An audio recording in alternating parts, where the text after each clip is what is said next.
Sledeči program je posnet s pomočjo prijateljev in sodelavcev misionarske skupine Joyce Meyer. Spoštovani gledalci in gledalke, prosimo, pišite nam, ali so vam všeč poučevanja Joyce Meyer, da jih bomo lahko še naprej predvajali za vas, in kakšne čudovite stvari je storil Bog v naših življenjih na naslov. Exodus TV, Radovanova ulica 2, 2000 Maribor. Naročila za DVD ali knjigo sprejemamo na telefonsko številko 064 118 001. Več o delu Joyce Meyer najdete na njeni spletni strani www.joycemeyer.org. Vabljeni k ogledu. Če molite in si prizadevate iskati Boga, vam bo Bog spregovoril. Če ne čutite, da vam Bog govori, začnite brati Sveto pismo. Vera prihaja od poslušanja in poslušanje od Božje besede. To pomeni, da če premišljujete Božjo besedo, boste pričeli slišati njegov glas. Psalm 27, 4. vrstica. Eno prosim Gospoda, to poskušam doseči.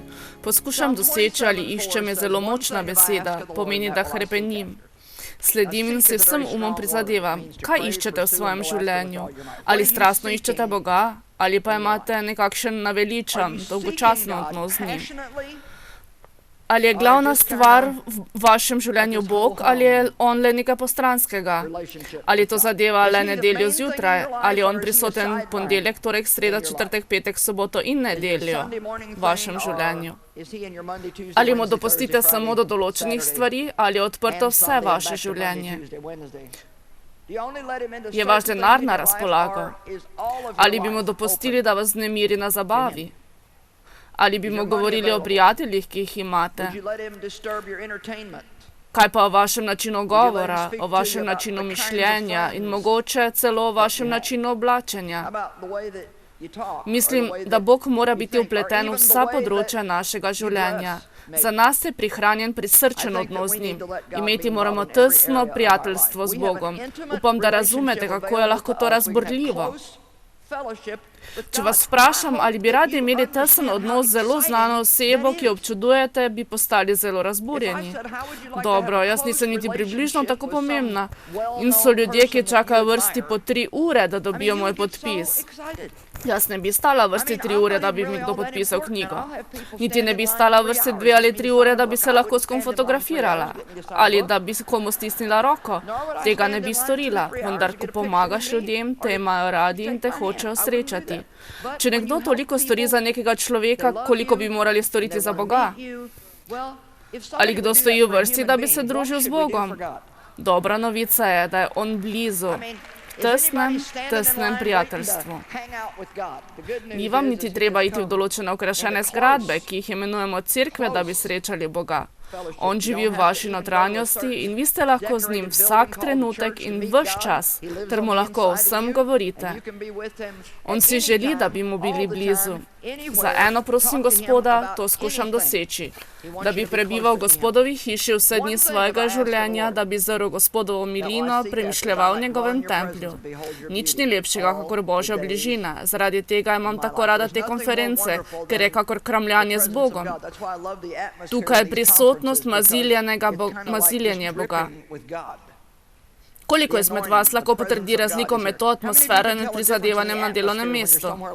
Vi ne čutite napetosti in tesnobe, tu je samo svoboda. Kjer je Gospodov duh, tam je svoboda. Vendar ta vrstica iz Svetega pisma, Psalm 27 in mnoge druge te podobne zagotavljajo, da ko imamo domač odnos z Bogom, se bo Bog bojeval za nas.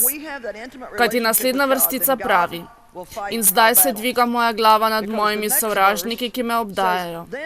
Potem, ko sem strastno iskal Boga z vsem srcem in eno stvar si želim, da sem v njegovi prisotnosti.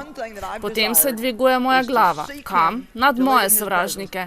Mi smo rekli, da nas Bog ljubi, da smo več kakor zmagovalci. Moramo prijateljevati z Bogom, živeti v njegovi ljubezni. Danes vas bom naučila sporočilo. Boj pripada Bogu, ki je iz 2. kroniške knjige 20. poglavje 2. vrstica. Napotimo se k tej vrstici. Prepričana sem, da bi vsakdo izmed nas hotel zapustiti zgradbo v veri. Hvala Bogu, da mi ni treba več bojevati tega boja. Bog je zmagal. Jaz lahko počivam in se veselim svojega življenja, medtem ko se on bojuje. Ali lahko vsak reče amen. Tole poučevanje nas bo peljalo od 1. do 27. vrstice, kjer se bomo ustavili večino časa. 2. kroniška 20:1. Zatem so prišli Moabci in Amonci in z njimi Menuejci, da se spopadejo z Jozafatom. Veste, veliko sovražnikov se je stari zavezi imenovalo naci. In tudi mi imamo podobne sovražnike. Morda je to za vas revščina, ki trka na vrata. Ali bolezen, razni ljudje, preteklost, godrnjavi sosedje, slab šef. Ali je to zmeda, samota in mnoge druge stvari, kar naprej. Ko imamo kakšno težavo, kaj bi morali napraviti? Naučite se danes iz tega čudovitega odlomka iz 2. kroniške knjige, ki nam ima toliko zapovedati. Prišli so in sporočili Jozafatu. Velika množica prihaja nate z one strani morja iz Edoma. So že v Hacecon Tamaru, to je v Engidiju. Pripravljen bodi, kajti dospeli so že v Engidi. Tako gre to. Ne vem, če sem prav naglasila vse te besede. Recimo, da je tam. Kajti nekateri izmed vas prav tako ne morejo izgovoriti vseh teh besed. No, jaz to vsaj na glas priznam. Vse te besede. Torej, vso ljudstvo prihaja naden. Njemu so prinesli sporočilo. Na to se je Jozafat prestrašil, kar je zelo naravno. To je vedno prva stvar, ki nas zadane, ko slišimo slabo novico. Ali lahko vsak pritrdi z amen. Samo zato, ker nas je strah, ker občutimo strah, še ne pomeni, da se moramo okloniti strahu in živeti v strahu. Strah je občutek in mi ne smemo dopustiti, da nas kontrolira. Ta duh napravi občutek, ki ni od Boga. Strah bo povzročil, da se ne boste premaknili ali pa boste naredili korak nazaj. Preprečil vam bo, da bi napravili napredek. Bog pa hoče, da se osredotočimo nanj in gremo naprej in naredimo to, kar je prav, čeprav nas je strah. To je še eno sporočilo, vendar se zavedajte, da občutek strahu ni tako nenormalen, kajti vsi to čutimo. Ampak samo zato, ker nas je strah, ker imamo občutek strahu, še ne pomeni, da klonimo pred strahom. Vi lahko imate ta občutek, vendar vas ni treba biti strah. Hočem, da to dojamete. Vi lahko imate ta občutek, vendar se ne odzivate na strah. Vas je sicer lahko strah, vendar še vedno napravite korake v veri. Vendar pa morate strah poimenovati. Nekaj morate narediti glede tega. Jozafat je napravil pravo stvar. Jozafat se je ustrašil. Naslednja stvar, ki jo je storil. In če se mi naučimo, bomo zmagali. Jozafat se je zatekal k Bogu in razglasil post po vsem Judu. On je z odločnostjo iskal Boga, kakor svojo življenjsko potrebo. On ni šel iskat svojih prijateljev. On je z odločnostjo iskal Boga. Napravil odločitev. Prosim vas, da tudi vi nastavite svoje mišljenje. Naravnati mišljenje je nekaj čudovitega. V pismu Kološanom 3 beremo, postavite svoje mišljenje in ga ohranite. To pomeni, da lahko predvidite, kaj boste storili ob danih situacijah, ki se bodo pojavile. Vi boste pripravljeni, kako ravnati v situaciji. Pred nedavnim sem rekla svojemu možu Davidu, kako dolgo boš še zmogel, ker veste, on zelo rad igra golf. Rekla sem mu, kako boš prenesel, če se kdajkoli zgodi, da ne boš mogel več igrati golfa. In poslušajte, kaj je odgovoril. Imam modrega moža. Rekel je, jaz sem že postavil svoje mišljenje, če se to kdajkoli zgodi. To me ne bo prizadelo. Veste, kaj bi napravili nekateri ljudje? Postavili bi svoje mišljenje.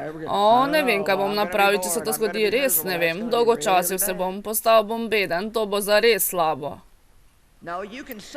Vi lahko postavite svoje mišljenje tako, da ko se zgodi nesreča, boste trdni, da tedaj ne boste odreagirali čustveno.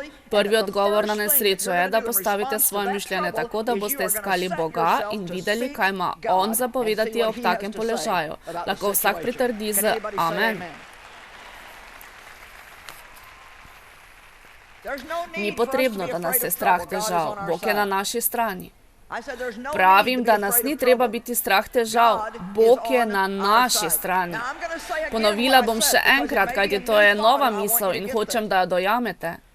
Vi lahko nastavite svoje mišljenje o vsaki situaciji v svojem življenju. K meni prihajajo ljudje in sprašujejo o tako imenovanem praznem gnezdu. Veste, v nekaj letih bodo šli vsi moji otroci. Kakšen predlog imate zame? Veselite se, v hiši bo mir. Bodite radostni. Pojdite nakupovati, za spremembo zase nekaj kupite. Ne dopustite, da vas takšne stvari podrejo. Nastavite svoj razum. To bo novo obdobje v mojem življenju, v tem obdobju bom uživala in se bom veselila. In hudič bo potem sedel takoj na vašo ramo in vam govoril.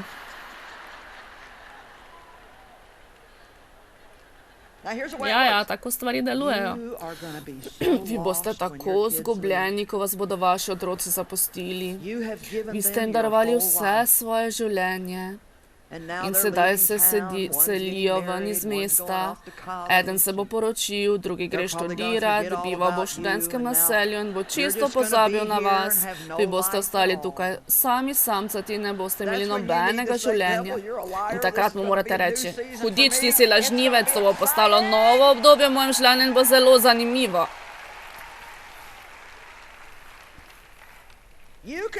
Vi lahko postavite svoje mišljenje v katerokoli smer. Svoje mišljenje lahko nastavite na zmago. Lahko tudi postavite svoje mišljenje za poraz. Jaz želim, da nastavite svoje mišljenje na zmago. Lahko postavite svoje mišljenje na zgubo. Hočem, da danes določite svoje mišljenje, kajti to je čas, ko ga preživite z Bogom. Spovejte se. Poimenujte te stvari, da so kakor so in ne kakor se zdijo. Napravite si seznam, če potrebujete. Oba z Davidom si ohraniva sezname pričevanj za ljudi, za katere moliva, za stvari, v katere verjamejo. Napravite načrt na sledeči način. Svoj sem tako nastavil, da kadarkoli bom imel težave, se bom srečal s svojimi sovražniki na si, se ne bom uklonil strahu, ampak bom vedno najprej poiskal Boga. Kajti Bog ima v vsaki situaciji odgovor za nas, če le poimenujemo svojo težavo. Amen. Nastavite svoj in takšnega pustite. On je postavil za sebe kakor življenjsko potrebo. Rada imam to, da je življenjska potreba. Če greste v bolnišnico, vam bodo najprej pregledali vitalne organe, da se prepričajo, če niste blizu smrti. Življenjske stvari so zelo pomembne in rada imam svetopismo, kot to tolikokrat omenja, da naj mi iščemo Boga kakor življenjsko potrebo in se zavedamo, da je življenjskega pomena, kajti mi ne moremo reševati svojih težav, če ne poslušamo Boga. Judje so se zbrali, da bi iskali pomoč od Gospoda. Tudi iz vseh judovih mest so prišli iskat Gospoda. Koprneli so za njim za vso željo. Niso samo takole. Bog, pomagaj mi. Oni so koprneli. Imeli so globoko željo. Sami sebe so postavili, da iščejo Boga. Spominjam se dogodka, ko je nekdo resnično prizadel moje čustva in sem vedela, da moram odpustiti. Dovolj sem vedela o Božji besedi in dovolj izkustva sem imela, da če hodim naokrog v neodpuščanju, samo zastrupljam svoje življenje. Naredite vednega. Je kakor da bi bil v zaporu. Ko imate nekaj proti komu, je to dobesedno nadloga. Koliko izmed vas se strinja, da je to nadloga? In ni dobro, da poskušamo napraviti maščevanje. Bog je naš maščevalec in če mu zaupamo, bo napravil vse, kar je krivo ravno v našem življenju. Vendar včasih traja nekoliko dlje, kot bi sami želeli. Kar Bog hoče, je, da molimo za ljudi, molimo, da bi imeli blagoslov, da bi prejeli blagoslov razodetja. Moliti, da bi jim Bog govoril in jim pokazal, kaj bi bilo za njih pomembno. Če ste napravili kaj narobe, prosite Boga, da vam pokaže, kajti največkrat vidimo samo druge ljudi, da delajo narobe. Ne samo, da potrebujemo molitev, vendar morate tudi odpustiti in se odločiti, da boste odpustili in zavrnili slabo govorjenje o drugih ljudeh. Mi molimo zanje in počasi bo Bog ozdravil naše duše. Bila sem jezna in sem vedela, da moram odpustiti, vendar nisem vedela, če to zmorem. Tukaj sem, da vam povem, da vam bo Bog podelil moč narediti vse, kar vam poreče. Vi morate samo iti k njemu in tam ostati, dokler niste gotovi, da to lahko storite. Tako sem šla v svojo sobo, v hiši, ki smo jo takrat imeli, sedaj ne živim več v njej. In spominjam se, da sem s svetim pismom v rokah sedela na tleh in rekla: Bog, ne bom zapravila celega večera, da bi se jezila. Verjetno sem se jezila ves dan. Jezila sem se na Davida in on je bil v hiši. On je bil v hiši, tako sem se morala umiriti in se normalno obnašati. Nisem hotela biti v sobi vso noč, da bi on takoj videl, da sem še vedno jezna. Morala sem napraviti nekakšen izhod. Tako sem sedela na tleh in govorila, da ne bom zapustila tega prostora, dokler ne dobim milosti, ki jo potrebujem, da lahko grem ven in govorim z njim. Ne grem nikamor. Vse, kar morate storiti, je, da začnete prebirati tiste odlomke Svetega pisma, ki govorijo o jezi. Preberite nekaj odlomkov o odpuščanju, dajte no! Tam je moč Božje besede, ki vas bo osvobodila. Če to napravimo takoj na začetku, nam ni treba iti preko vse bede. Kaj mi počnemo? Stopimo k telefonu in povemo komu, kako smo jezni in to ponavljamo do onemoglosti. Kličemo 4 ali 10 oseb in smo na to zelo veseli vsega, kar nam hudič pove. Veš, saj ni prvič, da on tako ravnal. Če mu kar tako odpustiš, potem bo mislil, da lahko še naprej tako ravna in on vedno tako ravna. In tako naprej, naprej. Ja, res je, tako, sedaj sem resnično jezna in ne bom odpustila, pa če je to zadnja stvar, ki jo storim. Ne bom odpustila. Ampak morate se naučiti, kako odgovoriti hudiču. Amen. Koliko izmed vas se zaveda, da je nekaj takšnih hudičkov v vaših prostorih? On je beden. Odločila sem se, da ne bom zapustila prostora, dokler mi Bog ne da možnosti, da grem ven in napravim pravo stvar. Nisem samo malo iskala Boga, nisem samo rekla, Bog, dopusti mi, da odpustim. Strastno sem čutila, bila sem odločena. Zame je bilo to življenjskega pomena. Vi boste našli izhod, ko boste tako ravnali, me razumete? Kako nam Bog govori? Če bomo iskali Boga, kako bomo vedeli, da nam On govori? Najprej vam bo morda dal dar vire, da boste mogli kaj prenesti.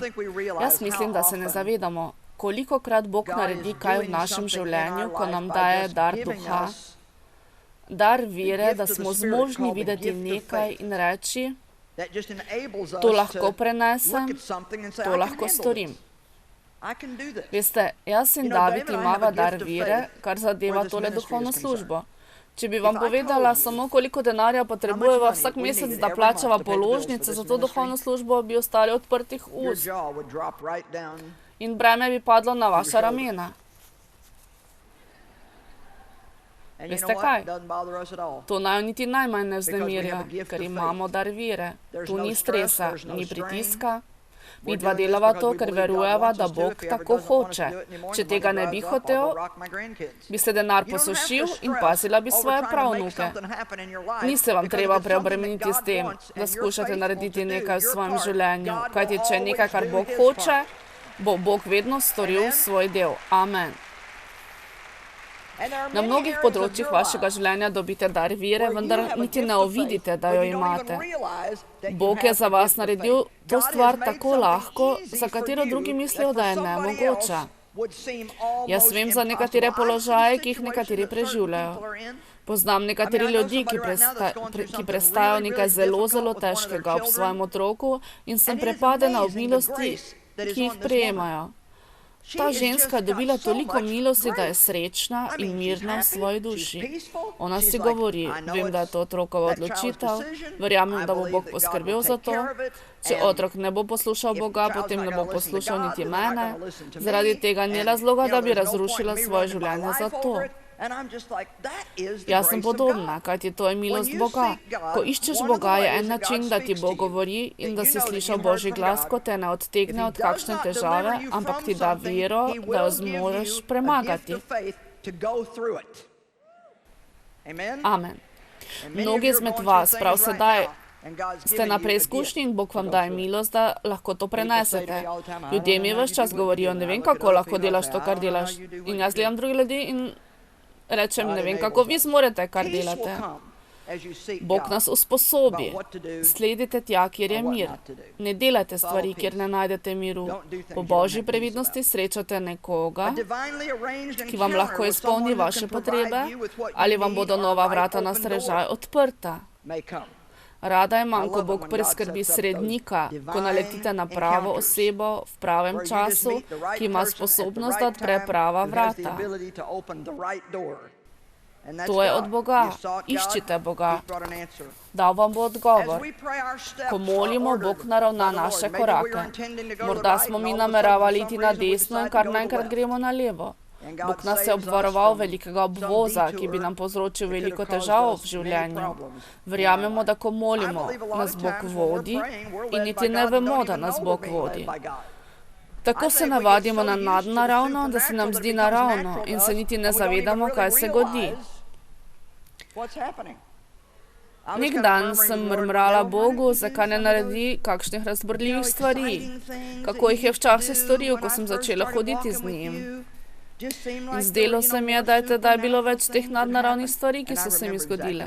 Natančno se spominjam, kaj je Bog postavil v moje srce. Joyce, delam prav iste stvari, kot sem jih delal takrat, si se jih samo preveč navadila. Ali se lahko vsak izmed vas spomni tistega trenutka, ko vam je Bog prvič osebno govoril? Ali se lahko vsak tega spomni? Ali ni bilo to nekaj zelo razburljivega? Sedaj veste, da se vam to godi ves čas. Če molite in iščete Boga, potem vam povem, da Bog naravna naše korake. On poskrbi za vas. On vam je naklonjen in bo za vas poskrbel. On je zelo zaposlen z vašim vsakim korakom. Okoliščine so mogoče takšne, da lahko storite eno stvar ali pa drugo. Včasih nas Bog vodi preko okoliščin. Če so moje okoliščine takšne, da nimam nobene izbire, potem lahko rečem, v redu, to mora biti tista pot, ki jo Bog hoče, da jo prehodim. To je način, ki ga On hoče.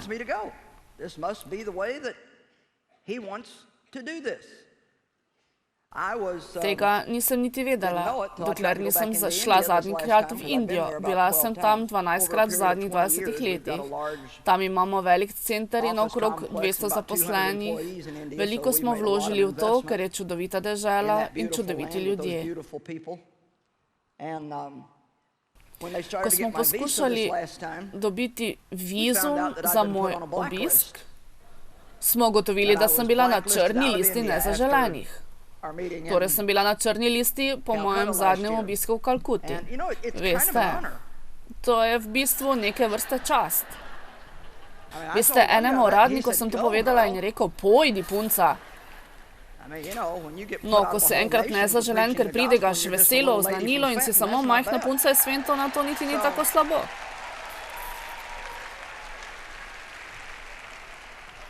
Vendar smo vedeli, da če Bog hoče, da grem tja, nam bo napravil uslugo in so nam tako različni ljudje pomagali.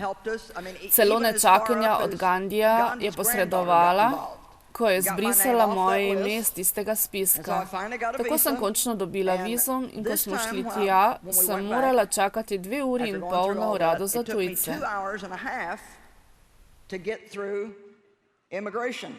Še vedno so se obotavljali. Imela sem tako nenavadno vizo in rekli so mi, da je ne morejo sprejeti. Bila je sobota in niso mogli najti odgovornega uradnika, tako smo sedeli tam 2 uri in pol in oni so letali sem in tja. Veste kaj? Bila sem čisto mirna. Veste, kaj sem si mislila? Če Bog hoče, da sem tukaj, mi bo odprl vrata. Če ne, bom sedla na letalo in se odpeljala nazaj domov. Pa boste mi rekli, hočeš reči, da nisi preklinjala hudiča? Hočete, da vam povem, kako smo se uprli hudiču? Naredila sem korak za korakom, samo to. Mislim, da je to najboljša stvar na svetu, da se oprete hudiče je samo ena možnost. Ne bom odnehala in ne bom se ustavljala, ne bom odnehala in se ne bom ustavljala. Preživela sem leta in leta, da sem kričala na hudiča in sem imela prav toliko težav. Spoznala sem, da se bo Bog bojeval za nas, če bomo napravili določeno stvar in ta stvar je iskati Boga. Druga stvar je ta, da ne odnehamo, dokler Bog ne zapre vrat tako trdno, da veste, da to ni to, kar on hoče. Če je tako, potem ima Bog pripravljeno nekaj druga za vas. Vsakeč, ko se zaprejo ena vrata, se odprejo druga. Amen. Mogoče ste v času, ko čutite, da se vrata zapirajo. Mogoče ste v času, ko čutite, da se vrata zapirajo. Ni vam potrebno, da ste žalostni zaradi tega, kajti kar Bog naredi naslednje, je vedno boljše od prejšnjega. Ste me slišali? Naslednja stvar, ki jo Bog naredi v vašem življenju, je vedno boljša, kakor zadnja stvar, ki jo je storil.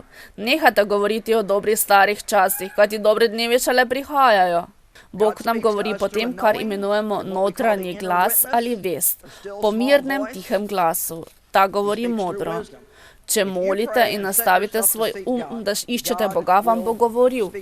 Če ne čutite, da vam bo govori, začnite prebirati Sveto pismo. Vera prihaja od poslušanja in poslušanje od Božje besede. To pomeni, če premišljujete Božjo besedo, boste začeli slišati Božji glas. Slišite ga v Svetem pismu, slišite ga po duhu in modrosti. Bog vas bo vodil in usmerjal. Poslušajte me.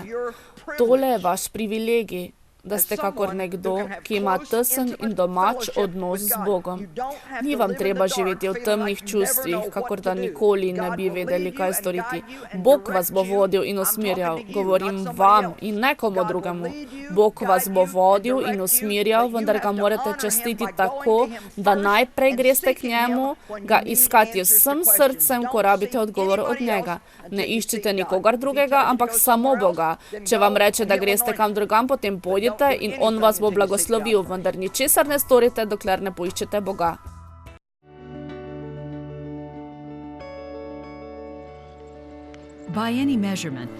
Po mnogih merilih nekateri najbolj pomoči potrebni otroci na svetu živijo v okolici mestnega smetišča Phnom Penh v Kambodži. Več kot 1000 otrok, mnogi med njimi so sirote, brskajo dan in noč po smeteh, da bi našli reciklirne materiale, ki bi jih lahko prodali za nekaj drobiža. Tisti, ki niso sirote, kot na primer 13-letna Soa Buna, morajo delati na smetišču, da pomagajo preživljati družino. Podnevi punčka pomaga mami prodajati kuhano koruzo, zvečer pa išče po novih smeteh, ki jih kamioni vozijo iz mesta. Začeli smo s projektom mobilne prehrane. Naš avtobus nudi brezplačno kosilo, tuširanje in osnovno izobraževanje otrokom, ki živijo in delajo na smetišču. Brez teh avtobusov bi imela Soa le malo upanja za izhod iz tega žalostnega stanja. Za njo avtobus s kosilom ne pomeni samo obroka hrane, ampak ji dovoli sanjati, da bo nekoč postala učiteljica. Sedaj obstaja novo upanje za njo in njeno družino za boljšo prihodnost. Želim se učiti, da bom lahko pomagala svoji družini. Dragi gledalci in gledalke, prosimo, pišite nam, ali so vam všeč poučevanja Joyce Meyer in kakšne čudovite stvari je storil Bog v vašem življenju na naslov Exodus TV, Radovanova ulica 2, 2000 Maribor ali e-mail info@exodus.si. Naročila za DVD in knjigo sprejemamo na telefon 064 118 001. Predvajane oddaje so na ogled v arhivu naše spletne strani www.exodus.si. Hvala za pozornost in Bog vas blagoslovi. Predvajana oddaja je bila posneta s pomočjo prijateljev in sodelavcev misionarske skupine Joyce Meyer.